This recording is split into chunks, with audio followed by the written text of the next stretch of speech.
What's up, dudes and dudes to the internet? My name's Seth, and today we're going to be taking a look at Mages of Mystralia. I hope I'm pronouncing that right, but I'm probably not. How y'all doing today, though, folks? Hope you're doing fantastic, wonderful, and I hope this video makes your day even better. Let me just start by saying this game's awesome, dude. Like, it's very rare that I end up actually demoing these games out just before recording, and I actually couldn't put this one down. Like, I would actually just, I played it for like an hour on my file down here, as you can see, just testing things out, kind of going, okay, I want to go a little bit further to kind of see what's going to end up happening. Now, there's actually a lot of dialogue in this game, and while normally if I was doing a Let's Play series of this game, which I may very well do because I actually really enjoy this game, I would actually read a lot of that dialogue, but for today's purposes, I'm going to be trying to share as much information about the game as possible, while we hopefully can end up having enough time to get to the first boss. And with that, I'm going to be skipping a lot of the story and stuff like that, and all the dialogue and everything, and I'll just kind of give you a quick summary. So what's actually going on is this is our character right here, and she actually ended up mistakenly setting her house on fire in one of the starting towns that we end up eventually gaining access to a little bit further down the line. Kind of a nice reference to Secret of Mana, or maybe I'm reaching a little bit too deep here, but in that game you got kicked out of your hometown as well. So this random dude who looks like a bad guy ends up showing up out of nowhere and telling you, hey, do you want to be a magician or a mage or whatever, right? And he actually tells us how we need to have a spell book to actually contain our spells and make them not be completely out of control, right? So he's our mentor. He kind of takes us in and starts kind of raising us in the direction of being a mage, and then shortly after ends up actually telling us how it's a mage's duty to kind of cleanse the world of evil and stuff like that. So right away, it just throws you right into the story, throws you right into the action, does a really good job of, like, I really like this mentor character because he doesn't really care, or at least that's what it feels like anyways. You know, it's like our character is true to form, the whiny new kid that doesn't really understand her powers and everything like that, and doesn't really accept the responsibility that she's kind of got already going on for her, and he, you know, the mentor is just kind of like, well, I'll meet you in the next town, and our character's like, what? How am I gonna get to the next town? And he's like, I don't know, I'll just see you there, brah. Now, one of the biggest things that I'm going to mention about this game is Magicka. I'm going to be referencing the Magicka games a lot, because to summarize this game right here, Mages of Mystralia, it is Magicka, but in a lot of ways better. The only thing that it doesn't have going for it over the Magicka series is that it doesn't have the multiplayer. Now, if you don't know what the Magicka game is, it's very similar to, you know, those phone games, the alchemy phone games, where you end up combining and mixing and matching hundreds, thousands of different spell effects? That's what this game is, and it does it brilliantly. Like, I can't even believe the amount of different unique spell effects and animations and combinations that they must have actually coded into this game. We're not gonna really get to touch upon most of those in today's video, but we'll see what ends up happening. I'll kind of give you a quick little idea. So where we're going right now is we're trying to go to Haven, which is kind of like the mage capital, and then our mentor was saying that he would end up meeting us there. The bridge ended up collapsing underneath us. Let me just turn my volume up a little bit here on my wireless headset. That's why I'm holding my ear like I'm from Star Trek. And then over here, this is where things get really cool and interesting, because this dude right here, I call it a dude, but it's a book. It actually communicates to us, and apparently this is a very unique thing to happen with a spell book. I don't know whether or not it means that this spell book is going to potentially end up being evil, or it actually is going to be a comrade for us for the rest of all eternity, right? But he ends up teaching us a bunch of the basic spells. First of all, we're just going to have the basic, like, melee attack spell that we end up dealing damage to enemies that are close to us, but also, just to kind of give you an idea, allow for instantaneous spells such as slashes and explosions. So that's kind of where this spell can end up being customized a lot later on, you know. The only rune ability, which the runes are the abilities that can mix and match and kind of end up having different positive effects to your spells, or negative depending on where you throw yourself, right? Hello, little goblin dude, he's adorable.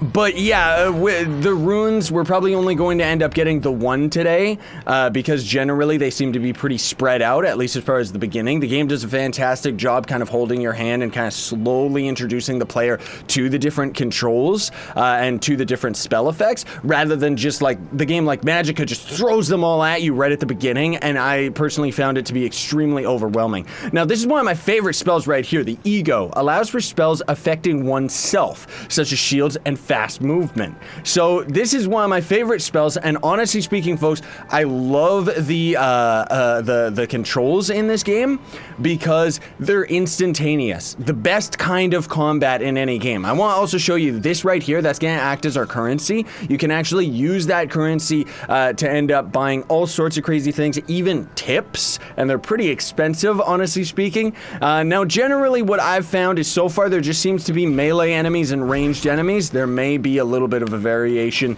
a little bit further down the line. But most of all, it's because the combat, like, if you're up in an enemy's face, at least with the enemies that I've seen outside of mini-bosses and stuff, you're going to stun lock them, right, with your melee attack. So now they're actually teaching us the Actus. Allows for spells with conditional durations, such as mines and projectiles. Now, that's all going to have a big part to play in mixing these actions and different spells with all of the different runes that we're going to come across. Like this one right here is a very prime example. We put it down, step off of the platform, and have it come back because the torch that we ended up putting out in the air just stays around for a short duration, right? Now, as far as the combat, like I was saying 2 seconds ago, it's very much my favorite style of combat because we can attack and actually cut off our animation to pull out our shield. It's very, very fluent, which you wouldn't expect for a game like this. You really wouldn't. You know, a lot of games that are very similar to this style can end up being very easily frustrating because you could end up not stun locking an enemy and being forced to block an awful lot, and even then blocking could actually have like big repercussions in most other games. But I really like the responsiveness of the controls in this one. Creo allows for spells with a durable effect, such as ice bridges and firewalls. We won't get to mess with a firewall yet, but this is where the Magicka aspect comes in, because you can use it to travel over water, and there's going to be a bunch of different effects that you're going to end up dealing with. So you'll see right here, I'm going to focus on this guy, and then we're going to block the long-range enemy. That's kind of how the combat is. It's a little bit slow-paced, which is nice. I like that, because as we travel further in the game, it's going to get more and more complicated for the player to manage all of the different spells. While on top of that, there's also going to be a lot more enemies being thrown at you at once. So now we're actually traveling to Haven right here, and I love the production. The graphics are absolutely beautiful. Like, I love the cartoonish, simplistic style of graphics like this. The textures are great. Really reminds me of Wind Waker. So now that we're over here, our mentor's gonna end up being a little bit surprised that we ended up actually getting this spell book. He's using his telepathy to actually check it out, but I don't think that the spell book actually talks to our mentor or anything. And that crazy weird creature over there is the Enchanter. I'm not exactly sure what the functionality of this character is going to end up being in the long run, but the character does actually have a mini side quest for us to gather a bunch of flowers out in the environment that we then go and place into that garden. Also, they're trying to instruct the player right now that every time we touch one of those lampposts, or pass by one of them, I guess I should say, that's kind of like a checkpoint slash save. So you don't have to do any manual saving or anything like that. It's going to be on a checkpoint system. And then this is the flower bed right here that I was talking about, where we would end up going down and putting a bunch of stuff. Up over here, that's going to end up coming into play a little bit later in the story, up on that platform over there. And then you can see that pathway that's kind of sneaking around the back right there. That's going to go to an observatory lens, which I don't know what that has to do with anything yet. And then this over here is going to be a challenge room of sorts, but we don't have any of the spells to actually go in there. As far as I know, you're going to be able to do various challenges that are going to end up actually increasing your power and actually making you a little bit stronger, giving you new spell effects, and every now and then you're going to end up finding whatever those things are, these little purple things. We need 4 of them to increase our lifespan, and then you can always come back here and put 4 of them towards the mana. Now, that little teleporter that we ended up finding up there, by the way, if we open up the map, you can see this game is kind of an open world game, which is really cool. It's a linear progression, of course, so it's not really open world, I guess. But I really enjoy that it's very retro in the look and presentation of it, while also having having very, very easy functionality, you know? Because right now, we're here at the Haven, and we have to go to the right to go to the Mistral Woods. Right now, that is our quest. We are trying to go to the woods so that we can end up cleansing the area and defeating that big old baddie boss that we're going to take care of. So, as we've come over here, this is where we deal with our first seal, and this is actually really cool. I like this. So, it's a puzzle that I'm going to solve right now, and you're going to see quite easily. You just match up the points with all of the other connecting dots. So you have to have it all end up connecting, right? And when we ended up going here, I forget if it was the character that we talked to or if it was the achievement, but it was something like speak mage and enter. So I really like the nerdy references that this game has. They really speak to me because, you know, that's the Lord of the Rings reference. I love Lord of the Rings. There's lots of Zelda references as well, even when we get to the first starting town, which we may not have time for today. But that area is going to end up actually having a lot of chickens and stuff like that. And I think further down the line, right now we can't use our magic in towns, but I think further down the line you're going to be able to, because I noticed that there was a bunch of challenge stones that I couldn't interact with because of the fact that I didn't end up having any of the spells. So these characters are instructing the player that to the left is going to be the rise, and that area is going to end up being blocked off. And the shimmering sign right there, I guess it's supposed to be under a special enchantment to prevent people from seeing it or something, but that's going to end up going back towards the Haven. These two are just merchants on their way and just kind of say that,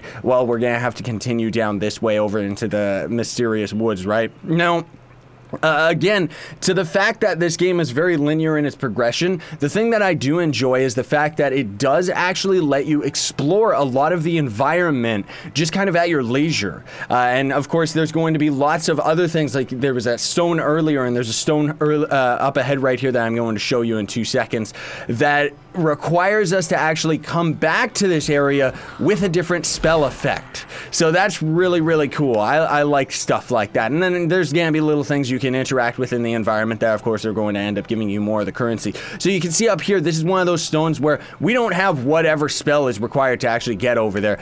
This is going to be a passive mob, but as soon as we end up killing one of them, any other creatures like it in the area are going to end up actually attacking you. So right here, we've actually got our first little passive quest where we have to save this merchant from all of these little ugly goblin freaks. And I'm going to try and keep them all stun locked as much as possible, but nope, I wasn't able to actually do that without taking a hit. In any case, it's a character that apparently is from Greyswald or something like that. It's our original town where we ended up burning the cottage. Greyleaf, that's it. Greyleaf tea. But now we actually have to go to the Greyleaf town and actually tell her husband that she's out here and kind of needs help, right? And just to kind of show you and give you an idea about the exploration that you can end up actually doing in this game, we can just do stuff like this very simply and easily kind of travel around the world. But you can see right here, we actually don't have, and the enemies are smart enough to travel over our ice paths as well, which is awesome. We don't have the necessary rune to actually do a long-ranged attack to set that top torch on fire. This is one of those statues that you can interact with, which is going to end up giving you tips for a price. which is pretty brutal, the price that they actually require. Let's actually go up here just so I can show you. There's another little puzzle, and then there's going to be a little bit of treasure that we can end up finding. First, before we end up actually doing that puzzle, if we sneak around here, very easily you could miss, but there is one of the magic lilies, right? So this is going to be one of the ones that we have to take to that starting garden, right? And you don't gotta worry too much about like your casting spells and stuff like that. Your mana is going to end up recharging. It's just the fact that it can end up giving you trouble while you're in the middle of combat, of course, right? I think it's something like this and then like this. There we go. Because I already ended up doing this one off camera when I was doing the testing, right? But now we got one of those purple soul beads, and this is that item where we need 4 of them in order to increase our maximum life or maximum mana. Not sure whether or not there's going to be other aspects of the game that are going to take that as a currency, but I'll just assume that it's got to do with the max health and max mana. Also, when you end up actually defeating bosses, you are going to be able to get like more to your maximum health and mana as well. And I should be blocking a lot more. I tend to not really, I don't really end up blocking very much in video games in general. But with a game like this, it's very, very profitable. And because of the combat being a little bit slower paced, as I mentioned earlier, it's kind of more tactful, you know, where it's like you actually feel like you're kind of accomplishing something while going through the combat. And even though our character isn't necessarily leveling up, we are gaining currency, right? So this is going to end up being that town. We'll grab this little checkpoint. We're actually doing pretty good on time, surprisingly, because we still gotta go through the woodland area. We can talk to all of the people that are kind of around the area, but this is going to end up being the merchant's husband. He's actually scared of us, and a lot of the citizens are because of the fact that we ended up burning down our cottage, and technically we're banned. If we end up going over here, you can see this guard is always going to end up moving in the way and actually blocking us off from going into town. And as I mentioned previously, we actually, you can see we don't have our wand on hand anymore. We actually, our character ended up putting it away. However, the game does a fantastic job where eventually we end up getting through the first boss area, and then the top of the town ends up being open so that we can end up coming back down from the top path, and kind of opens shortcuts around the map as you end up progressing through the main story, and generally just kind of does stuff like that where you end up unlocking more and more areas of the map. Now, another thing too that's kind of cheap that you could end up doing is all of these pots, and near as I can tell, most of the enemies will actually end up respawning in a certain area. Now, the advantage to that is it means that, of course, we can always end up healing up. Like right now, they're giving us some health because we were low, but also because we can end up grinding infinite currency. Now, the one thing that has me a little bit worried about that is I'm pretty confident that later there would actually be areas where you would probably want to grind up your currency. You know, it'd be really interesting to find the area where it's like, okay, this is the best area to grind up the green orbs or something to that effect, because as I said previously, there's so many things are very, very expensive with those orbs that, you know, I'm really expecting that at the late game, it's going to hit you really hard if you don't end up actually grinding them out. So the character right here was actually giving us a little bit of a side quest. You can access your inventory, view your items and equipment at any time, to actually go and find these little merchant bags out in the woods and in the local area and stuff like that. But we can always go to our inventory right here. You can see in the top right, that's going to end up being our stats. I guess we can actually increase our health and mana to 10 each. Maybe there's a limit to it, but we can always go to change our wand, which we don't have any other wands right now, but it's pretty cool that a basic wand, it does nothing special. So there's obviously going to end up being other wands that you'll end up coming across, which are going to end up having special effects. Maybe certain ones will end up working better with certain combinations of runes and spells and stuff, which I think could be really interesting. And then right up here is going to end up being one of our first challenge rooms. But first I want to try and take these guys out. Probably a big mistake to actually try and fight these guys, but we can always just activate the bridge and the enemies are going to try and come across it. Whoops, I messed up on that one, but you can end up actually getting the enemies killed by throwing them off the ledge, which is a lot of fun. So we're going to warp into this challenge room right here, and this one's actually pretty difficult. As you activate this, you're going to end up having this thing rotate like a carousel, and it's all about timing. I did actually end up getting this to work once.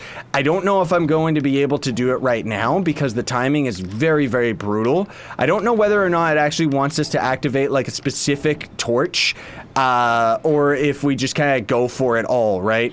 But in any case, oh, I see. What am I thinking? Jeez Louise. Here I am making it overly complicated, and all we actually have to do is something like this. Oh, geez. Because I was able to actually do it that way, which was pretty cool, to say the least. I probably messed up on that timing there. Who cares? Either way, you can see it's a little bit more difficult than it should be, honestly. But it ends up giving you, you know, just another random item that you can end up using. I don't really care because otherwise I would end up spending too much time there. So we're going to end up fighting the mini boss right away, and maybe we're not doing that good on time after all. You can see there we actually exploded one of those leaf blocks, let's call it, because we actually have to use explosions to deal with all of those blocks a little bit later down the line when our spells end up getting a little bit more powerful. We're going to end up fighting this mini boss, but this is not the big boss in the woods that I was mentioning that we were going to end up ending today's video on, so we might might be looking at maybe a half-hour video. I honestly was hoping that I could end up doing this in 20 minutes or under, but rip me, we're not going to be able to do that, especially without me making that many cuts. So there we've got one of those big blocks blocking our way, and then as we end up coming up here, we're going to end up dealing with our first mini-boss, which is actually really fun and very televised attacks. Like, that's the thing that I like about this game. Oh yeah, that's the thing I like about this game. It's just because the fact that the game seems to be more strategic rather than just run and gun and expecting the player's like response time to end up being the absolute best. You know what I mean? So we're going to use that explosive to try and take care of these guys. Take care of the ads, and then we've got the big guy to deal with, which we can very easily kind of sneak around him, and kite him very, very easily. It doesn't really matter too much, but if we end up getting him stunned with the explosive, you can see that we can actually end up doing quite a bit of damage to him, and as we end up getting him weaker and weaker, he's going to end up summoning more and more little minion dudes. He's trying to do a dash attack when he points us out like that, by the way, so that he runs across the screen, but we were able to actually beat that guy no problem. And then his gold chest reward is going to show up here, and this is going to be our first rune. Now, this is where the game ends up getting quite complicated, because we're going to end up getting the move rune. So it's usable with Actus, Creo, and Ego spells. So we can actually associate that to all of our spells. Like, for example, if we put it on our shield, it's actually going to end up giving us a dash, which is kind of a nice trade-off between defense and movement, and that's kind of the thing. I really enjoy the way that this game is designed. So what they're trying to tell us right now is they want us to put onto the Actus, because that's going to end up being our fireball, and then if we end up putting this rune right here, it's going to give us a long-ranged attack, right? And you can see, very similar to that puzzle system, they've kind of got a different layout so that you can actually have each of the runes as we would end up coming up to them. Like, there's behaviors, augments, triggers, and you're going to actually be able to have all of them stack on top of each other, thus making more and more complicated spells. You can actually edit the spell names as well. I don't know if that means that you can end up actually saving preset spells. I would certainly hope that you can. And then also, if we end up doing the ice magic right here, of course it's going to end up taking a little bit more to our mana when you end up putting more runes on it. So that's kind of where the trade-off comes into play. But I am going to end up showing you this right here with all the different spell effects. So now we actually shoot a fireball. Our right trigger, which was our block, is actually going to act as a dash attack, which can run into enemies and kind of hurt them, but it's not really that big of a deal. And then our ice ability is actually going to shoot forward now, making it very, very useful for actually crossing over lakes and stuff like that. Like, it just generally becomes a lot easier. And this is where I really like this dash, because it gives us a lot more mobility and control to our character.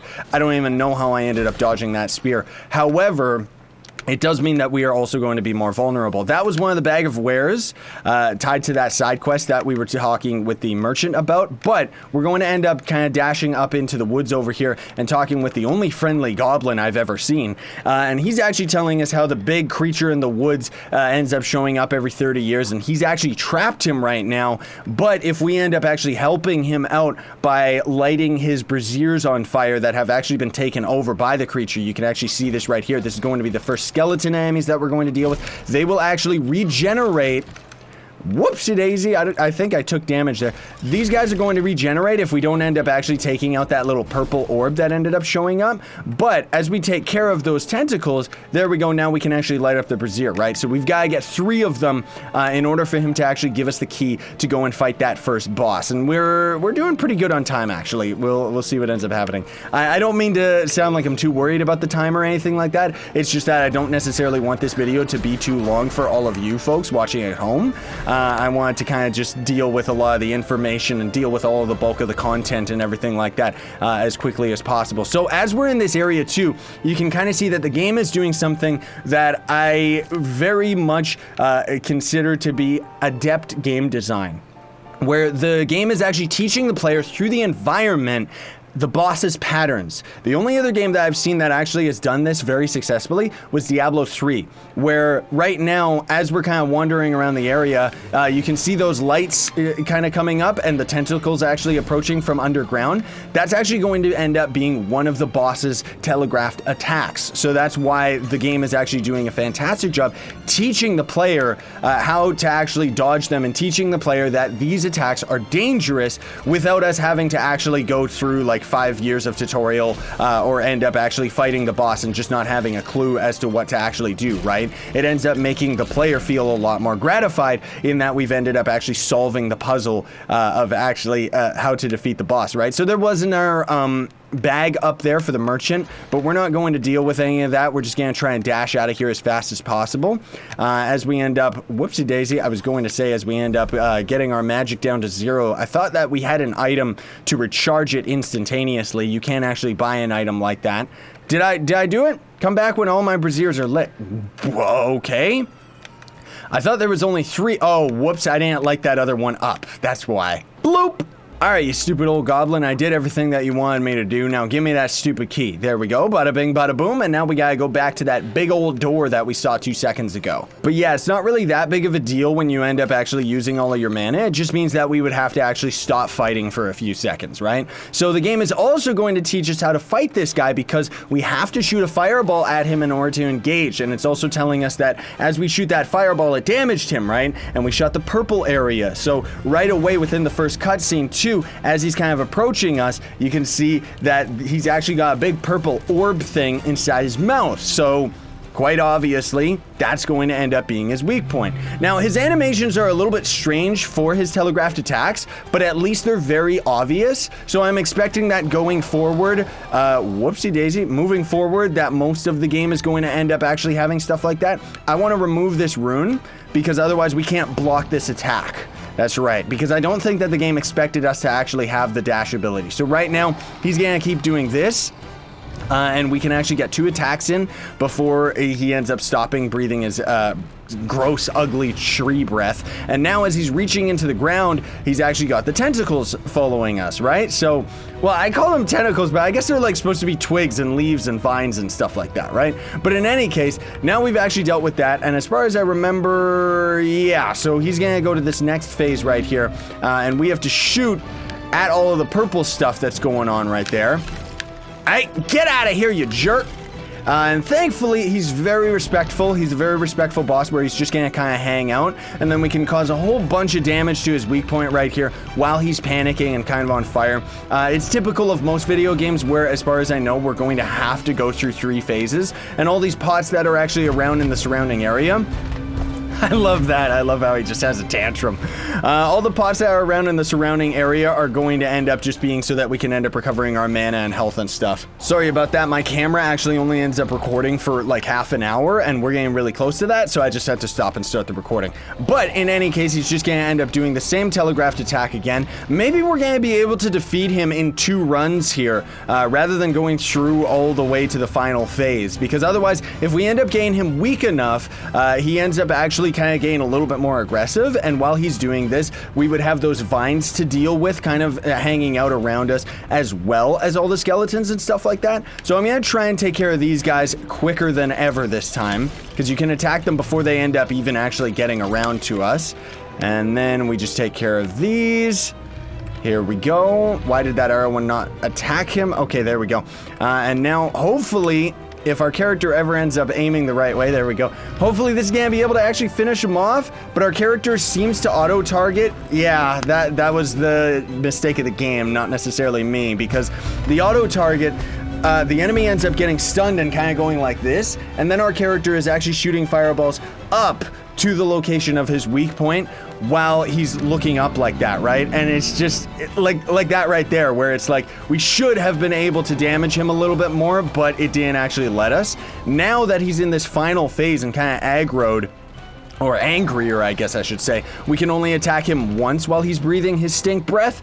Maybe the game actually kind of forces us to go into this final phase rather than us just simply put, being able to kind of skip all the way to the end. But now we've got to be very careful dealing with these things, because otherwise these things are going to keep on trying to periodically attack us while we're also dealing with all the skeletons and everything. So we got to really try and be a little bit more cautious here while dealing with all this stuff.